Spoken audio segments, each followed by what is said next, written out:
que tem voz, microfone, espaço para escrever, defende falta naquilo, cara, tá prejudicando o futebol. Porque tá defendendo tudo de ruim que existe na arbitragem brasileira. Quando a central do apito faz isso, é normal. Porque o que é a central do apito ou o que dela restou? Ex-árbitros, agora é só um, que apitavam dessa maneira, porque são árbitros ou ex-árbitros brasileiros. E vem falta em tudo, vem pênalti em tudo. Acham que o árbitro tem que controlar o jogo. Não tem que controlar nada. Ele tem que apitar o jogo, mediar o jogo. Controlar o jogo, para ele, significa ter o controle no sentido de marcar as faltas o tempo todo, o jogo não pode correr. Por isso, o futebol praticado no Brasil, invariavelmente, fica devendo em relação àquilo que poderia ser. Espetáculos ruins. O Peralta, lá no Twitter, o Zé Peralta, ele tem feito um levantamento que mostra que alguns jogos, os árbitros apitam tantas faltas, truncam tantos jogos, demora a reiniciar, que você tem no final, alguns jogos desse brasileiro, com o tempo de bola rolando de 45 minutos e alguns segundos. Gente, 45 minutos e alguns segundos significa que você viu meio jogo. Meio jogo. Isso é gravíssimo. E passa por essa vocação dos árbitros aqui do Brasil de marcar falta toda hora.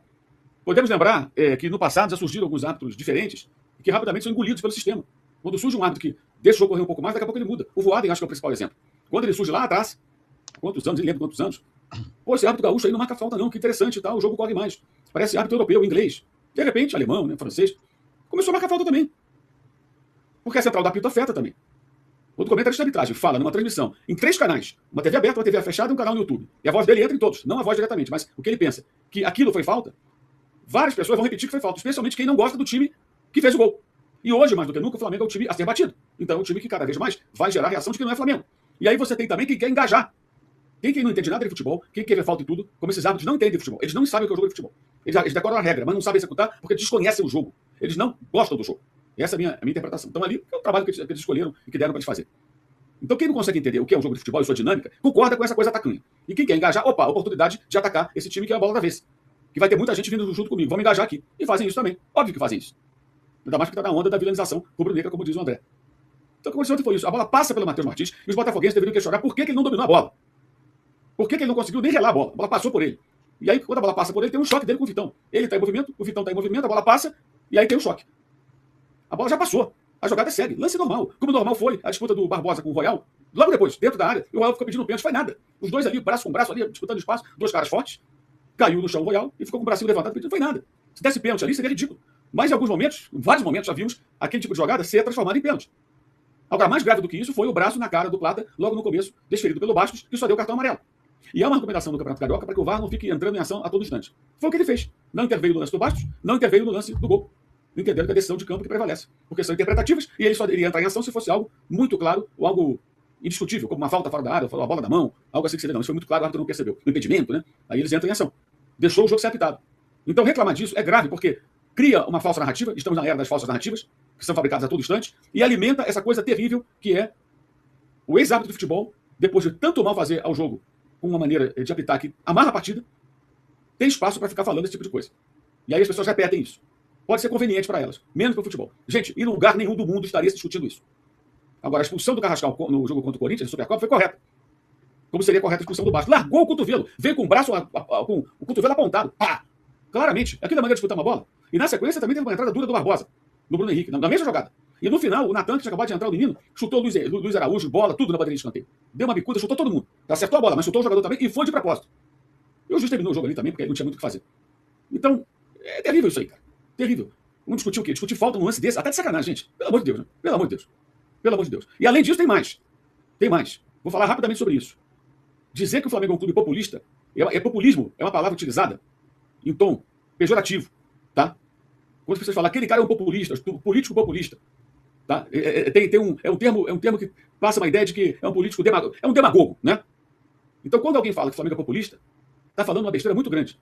Faz sentido falar que a origem do Flamengo não é um clube popular, não era mesmo não, como o Fluminense também não era. O Flamengo era um clube de remo ali da zona sul do Rio, certo? Certo. Então não era um clube popular. Mas o Flamengo virou um clube popular. No momento que ele passa a ter futebol, ele nasce do remo, e que um fenômeno acontece que vocês nunca vão conseguir explicar. Vocês que eu falo, vocês que se preocupam com isso, que aquele não é Flamengo. O Flamengo é uma força da natureza, meu irmão. A popularidade do Flamengo é um negócio que não se explica. Ah, porque a Rádio Nacional, porque não sei o quê. Pois é, a Rádio Nacional transmitia Flamengo contra Flamengo. Por que a Rádio Nacional transmitia jogo Flamengo e Madureira e as pessoas não passaram pela Madureira? Ou pelo Vasco, Fluminense, Botafogo, América, Bangu, Bom Sucesso, São Cristóvão, Olaria. Por que Flamengo? O Flamengo nem era dominante. Nos anos 30, quando havia dois campeonatos carioca, o Botafogo ganhou 4 seguidos. Havia 2 ligas.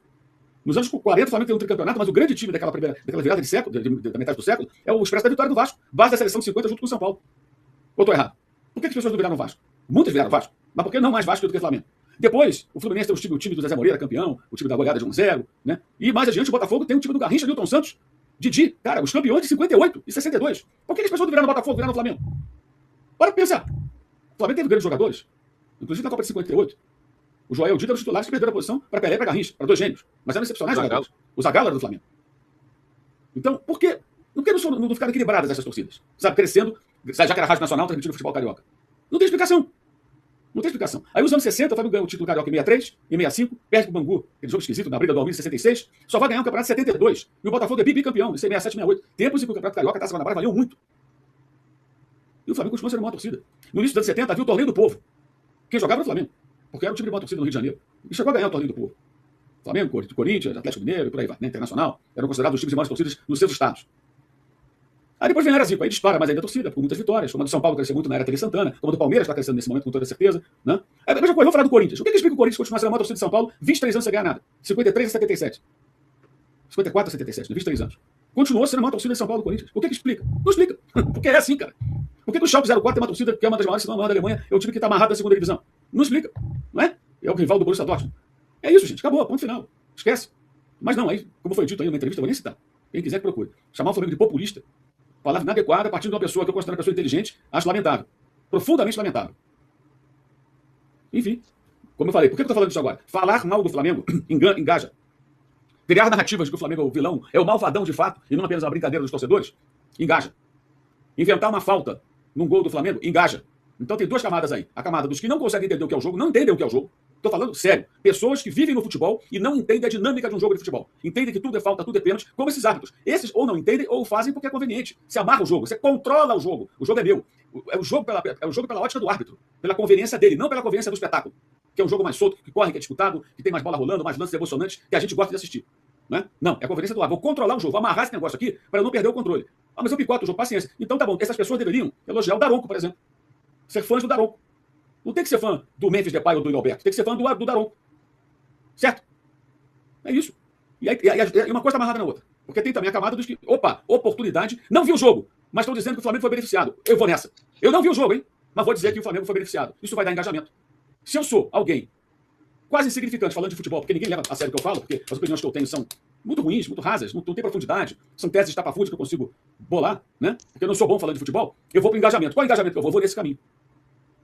E é isso que está acontecendo. Essa é a minha opinião. Meu amigo, chega de perder dinheiro por aí. Aqui na S1 Live é a solução. Eu vou te dar a planta do clube de vantagens da S1 Live. São muitas vantagens para você que se associar hoje aqui conosco. Você vai participar de um super bolão, onde o vencedor ganha R$500 por semana. Você pode ganhar até R$2.000 por mês. Os